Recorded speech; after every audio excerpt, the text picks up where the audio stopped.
Yes, you want the man that God has for you, but what is he walking into? A bunch of pain and bitterness and resentment? Do you really want to unleash everything that you have going on right now on the person that God has for you? So until you can come to a place where you feel like you lack nothing, even in the midst of your unmet desires, then you're not going to experience God's best for you in any area, not just this one. Maybe you don't need to be in a relationship to be happy. Maybe you just need to get on God's plan. But anyways.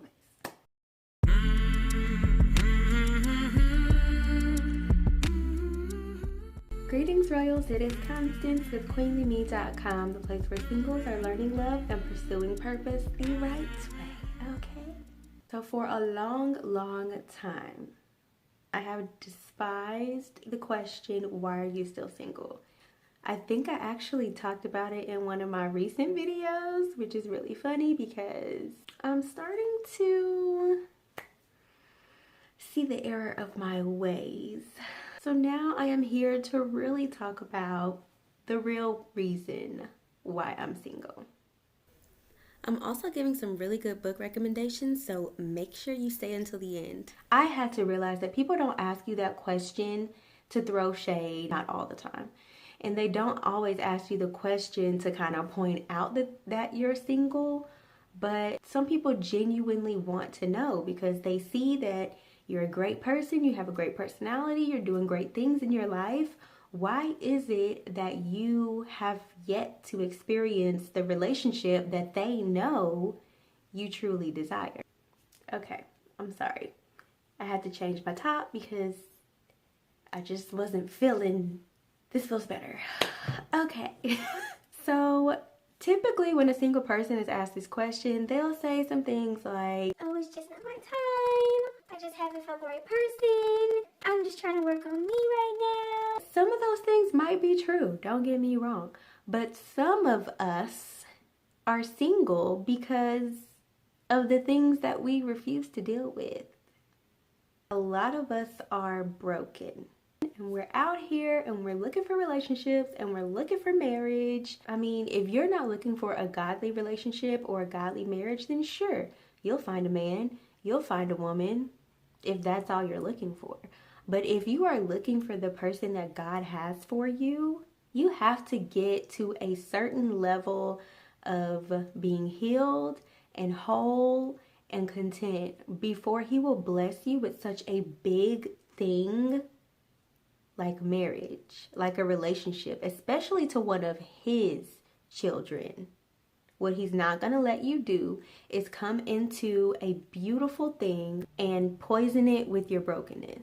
He doesn't want that for His children. He doesn't want that for you, and He doesn't want it for the person that He has in mind for you. So until we switch our minds, you're not freaking out about whether God is going to do it for you or whether you're going to have to spend your whole life single. It's not a matter of if it's going to happen. You know that a relationship and love and marriage is something that God has placed within you as a desire. You know He's going to bring it to pass. So now the question becomes, am I going to be ready for it when it comes? Because it's very true that you can meet the right person at the wrong time. Trust me, it's happened to me before. And not to say that that was my only chance or that I missed my opportunity, because that's not the kind of God that we serve. But now I know when it comes back around, I'm not going to run from it, and I'm going to be as prepared as I can be. And I'm not going to poison it with my brokenness and my damage and my pain. Because hurting people hurt people. That's all you can do. Brokenness breeds more brokenness because that's all it can do. So here is the real truth about me. This is my personal truth. And I am going to be real and raw and transparent because I believe that it can help someone else. And I am going to tell you why I'm still single. I honestly am still single because it has taken me a lot longer to not need a relationship to be happy, to not need marriage. Like Lisa Blake says, If you need to be married, you don't need to be married. And for a large part of my life, I needed to be in a relationship in order to be happy. I guess I was using that to measure my worth, which it came up short every single time. Having to heal from that brokenness, it took a lot of time, which was time that I wasn't spending in the relationship that God had for me because I wasn't ready for it. So until I really came to a place where I dealt with my brokenness, figured out why I needed to be in a relationship, why I didn't have a good sense of my own worth, and took responsibility for the things that I allowed to happen, and I wasn't going to experience what God had for me, and I'm glad I didn't, because I was just going to ruin it. Again, when you need to be in a relationship to be happy, that communicates to God that you believe you're lacking something in your life.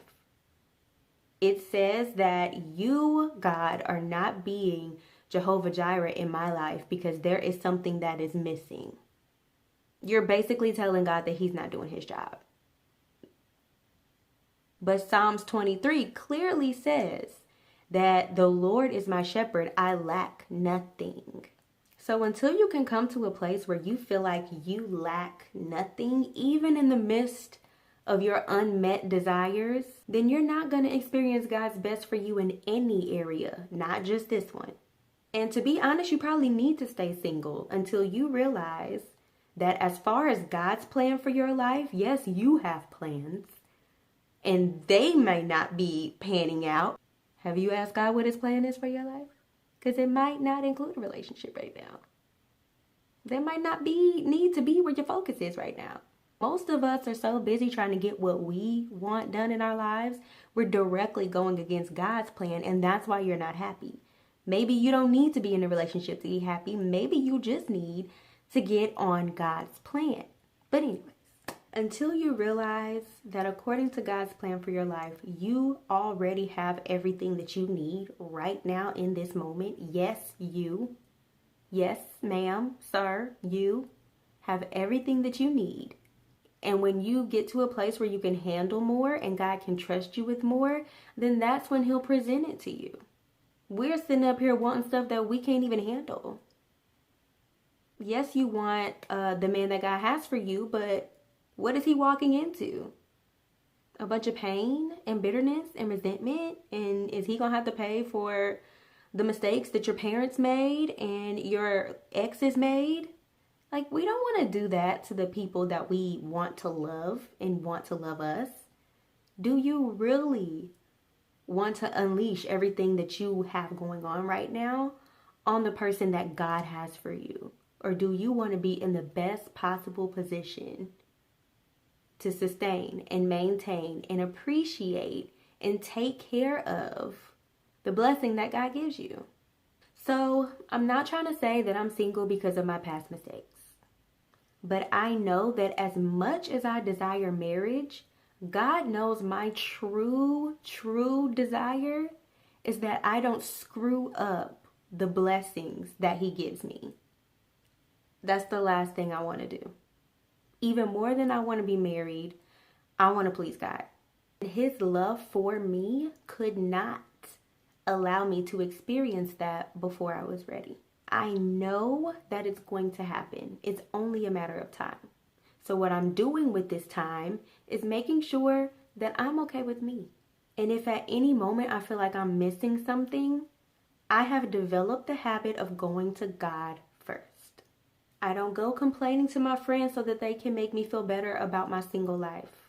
I don't go and get cute to post pictures on social media so that I can get some attention.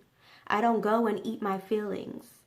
I don't go and spend up a bunch of money trying to fill my closet with pretty things, even though I'm empty inside.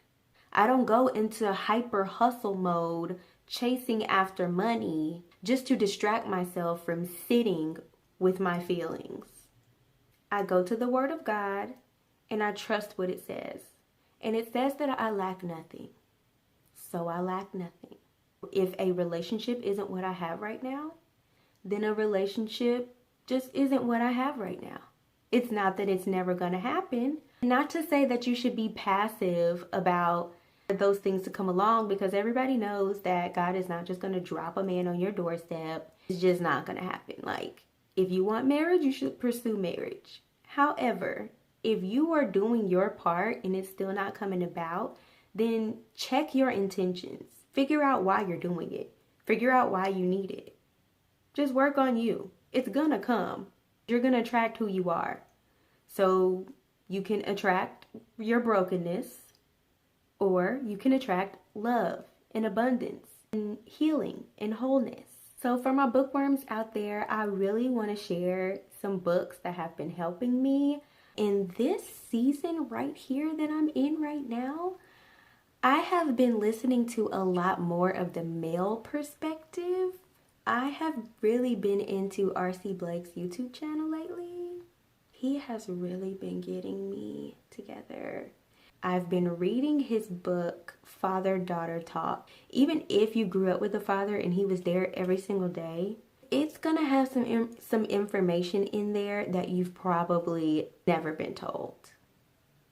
And everybody needs to know this information. So, Father-Daughter Talk by R.C. Blake's. I also want to suggest Queenology, which comes with a study guide, which you will need. And if you are at a certain place in your development, some of us really just know. We know we've been doing our work. We are healed. We are ready. We can handle more. If you honestly feel like your husband is right around the corner, if you have stopped obsessing about if it's going to happen and you've started preparing for when it's going to happen, I want to suggest you get Kingology so that you can better understand your king when he comes. I also want to suggest, I think I actually have it over here. 1 second. Okay. I also want to suggest these books, How to Love a Black Woman, but also How to Love a Black Man. These are only if you feel like it's right around the corner. And you know. I've talked about this book before.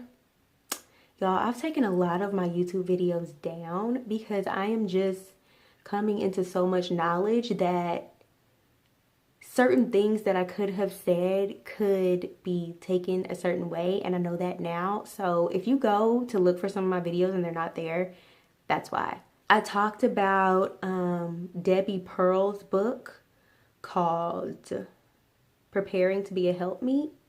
So you can read that book too. That one is really good. That one's really good. But okay, yeah, so I put my business out there and I think I'm done for the night.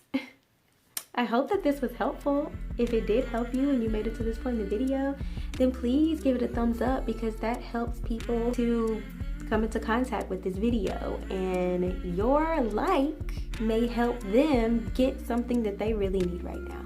If you know anybody that might benefit from this video, or if while you were watching you were reminded of one of your single friends, please share it with them, because the best thing for a single to know is that they're not alone. Thank you for watching, and I will see you same place next time, whenever that will be.